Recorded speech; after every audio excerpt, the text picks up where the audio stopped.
Hello and welcome to the berry patch. We have not a lot of success with the raspberries. They seem to be dying.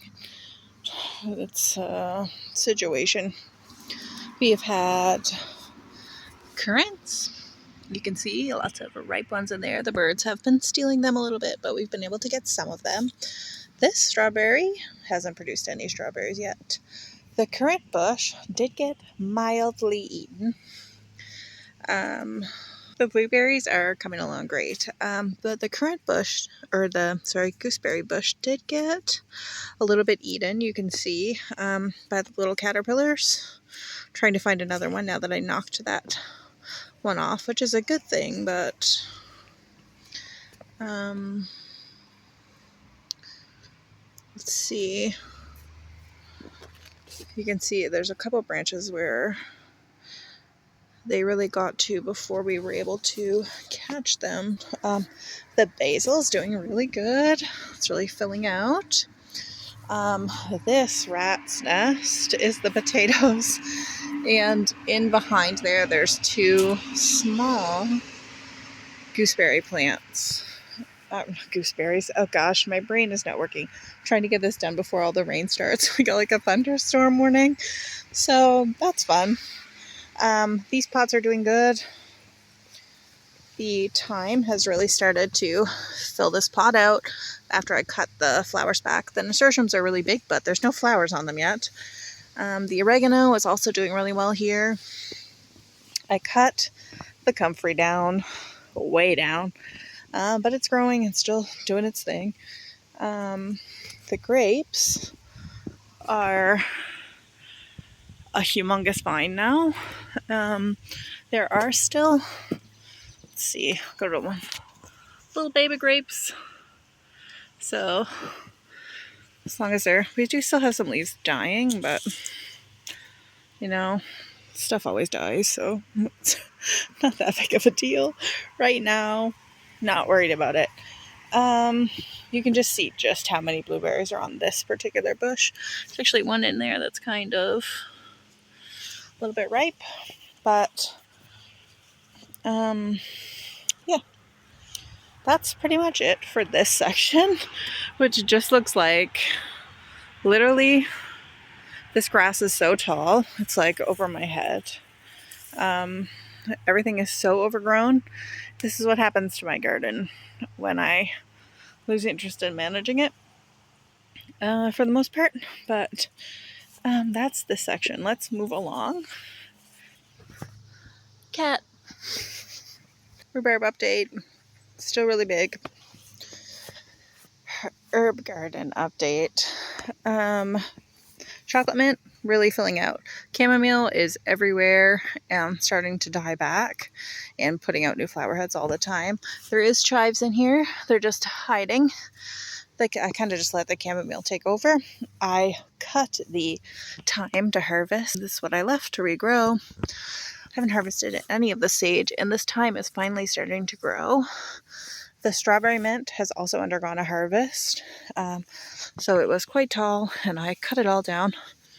Oh, it smells so good. And that's currently drying with the thyme and the savory, which, oh dang it, something was digging in here. Which I harvested the regular summer savory, well, most of it, and now you can see some of it's still here. But I planted my lovage finally in this pot, and that's going to be its home from now on. So this oregano is taking off, and the lemon balm is finally looking like a little plant. So that's good. The garden is so overgrown on this side, a ridiculous amount. You probably can't even see. Look how tall this onion is, though.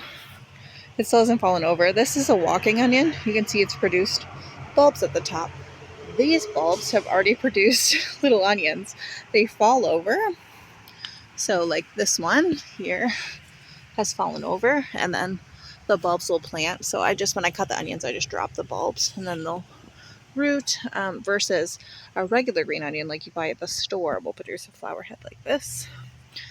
So in here we have carrots, we have lettuce, And the peas are finally producing peas. Some of these are almost ready to harvest. This side is the homesteader pea. The other side is the sugar snap. But unfortunately, I can't really tell them apart. I think I'm going to have to wait a little bit longer or figure out how to tell them apart because I just don't know. They're still producing flowers and still producing peas. So that's great. On this side, let's see if I can get this off. Oh, my oregano needs to be harvested as well, but I harvested so much thyme when I did the harvest of the thyme and the strawberry mint and the savory that I just didn't have any space to store it. So here, these are homesteader peas. And on this side, we have the sugar snaps. So I know that for sure on this side. And these peas are growing so nice and straight up the trellis, like perfectly. Couldn't ask for it to grow better. So yeah, and here we have a plethora of lettuce now. The lettuce is starting to fill in. And then I reseeded all the bare areas because I did weed this side. So it might look a little bit nicer than that. The original lettuces you can see are taller, and then all these little ones are lettuce sprouts. And I did throw carrots in as well, but I'm not really seeing the carrots sprout, and that's fine. I just wanted to fill in the space. So here are my cucumber plants. 1, 2, 3, 4, 5, 6, 7. There should be 8, but one of them didn't sprout. But I mean, 1, 2, 3, 4, 5, 6, 7. 7 out of 8 sprouted, and I only really need one of each. So on this side I have one type of cucumber, and then on that side I have another type of cucumber, and I can't tell you which is which or what they are right now. But if you had seen my initial seed packet video, then you know.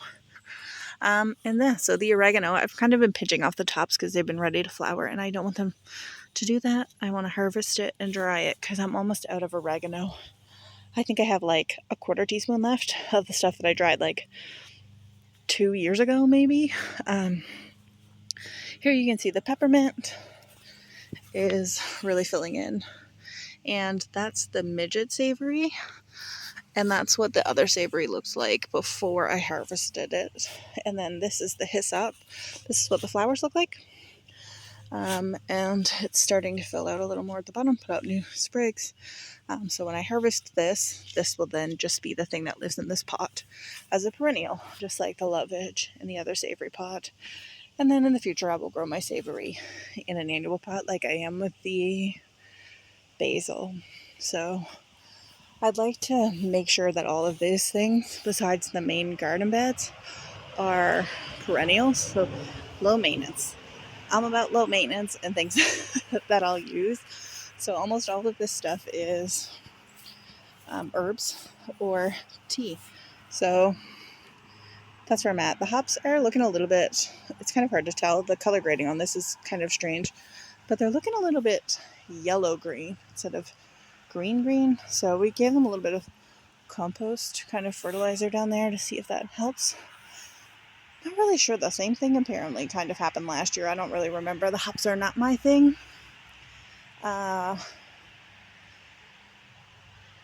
But yeah, so that's that. Let's go down to the orchard.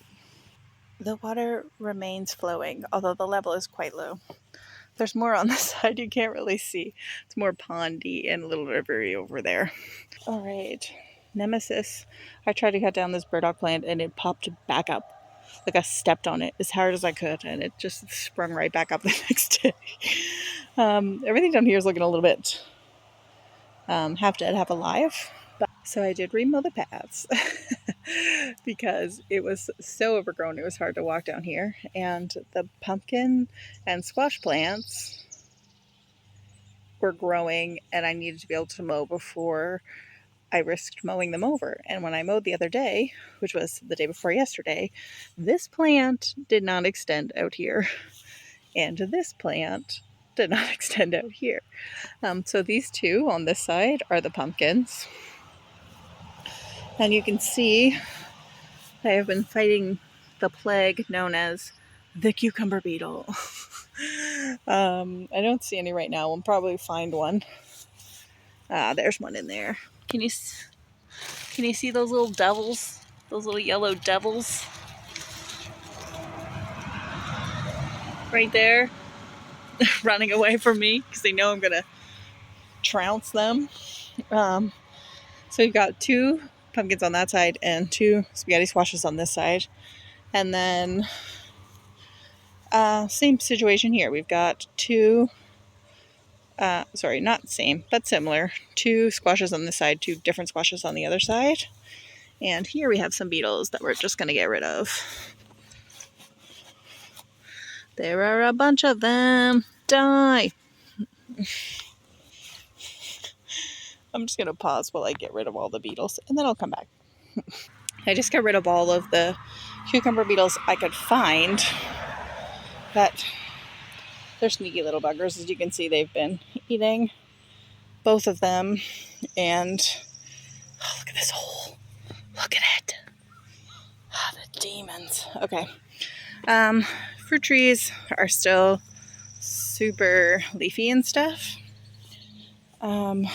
Look, there's like a little bug on this hyssop. I'm not worried about it though. This one is branching like crazy. It's gonna have so many flowers. These are borage leaves, the big ones. And then something has definitely sprouted in here. I'm assuming some of this is the seeds that I planted, which is either bee balm or echinacea, but I can't say for sure. Some of it is definitely weeds. But if you can see, we've had a lot of rain, so everything's kind of tamped down, but you can see that like these patches, which are usually a lot higher, but they've been knocked down because of the rain, were this whole area before I mowed these paths in, which should be good for another couple of weeks, although as the vines grow out, I'm not going to be able to mow, so this is kind of my last chance. This peach tree, remember it? Without its 0 branches? And now it has grown this entire branch. From death, it has revived itself. But nothing ever came off of this side. It's definitely got some kind of disease problem. As you can see, this branch that this branch is coming out of is not going to survive. So I might have to try and like graft it or something. But I don't know, guys. It's grown so much, it's crazy. The last update that I will give for this video is the black currant bush, because the other currant bush have produced some berries, but they kind of got eaten by the deer. They need to establish another year, I think, before they'll really be really good producers, since I moved them last year. But this has tons of berries on it. You can see one back there starting to ripen, and a couple here that look like they've been eaten. Just knock those off. But yeah, it's tipping over with the weight. We've had a lot of hot days, mid-30s, high 30s. Some of the plants are suffering a little, but outside of that, we've had a lot of rain, so that's why the squashes and the pumpkins are doing so well. And that's really it. Everything else is kind of par for the course. The blackberries, there's a lot of berries, but they're all still green, so there's nothing really to show you there. Okay, I'm back at my herb garden in the main garden beds because I forgot to put the fence back up. But I will just say goodbye to you here, because that's all of the update I have for you, and really all the will I have to do. It's getting really late. Even though it's not completely dark out yet, it's very late, and I'm ready to go relax. So, bye.